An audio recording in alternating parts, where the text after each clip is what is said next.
Hello, good morning mga kapatid. Welcome sa akin. Nais ko muna kayong mabati ng magandang umaga sa inyo lahat. Mga OFW na katulad ko, sana ay nasa mabuti tayo malagayang lahat. Bagong taon, panibagong buhay, panibagong harapin ng sa ating mga buhay-buhay. Sana ay lagi tayo nasa mabuting karamdaman, kalagayan.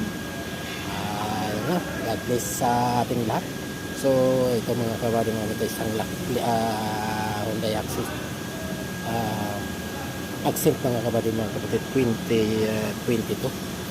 Magpalit tayo ng dashboard mga kabady, kapatid. Kahapon pinalitan ko lang ito mga kabady, ito ang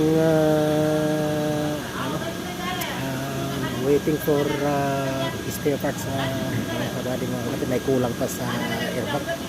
So ito, ayan. Ayan siya.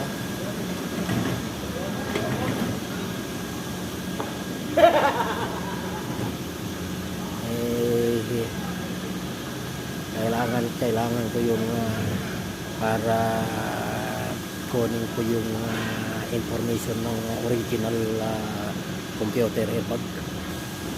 And then pagdating ng computer airbag na bago, kailangan i-input natin yun para may activate sa computer.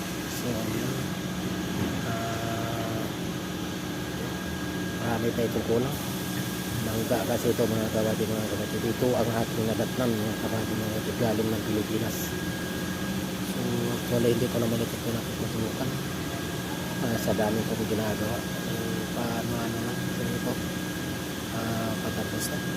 Kailang kulang pa mga pieces, kaya ito na kung kompleto lang sa spare parts ito mga kapatid, hindi pa ito abutin na isang araw. Ayan. Maraming salamat sa inyong pagsubaybay. Sana hindi kayo magsawa at sana lagi tangkilikin ang ating mga video.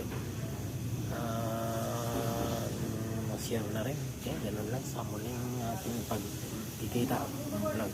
Bye-bye.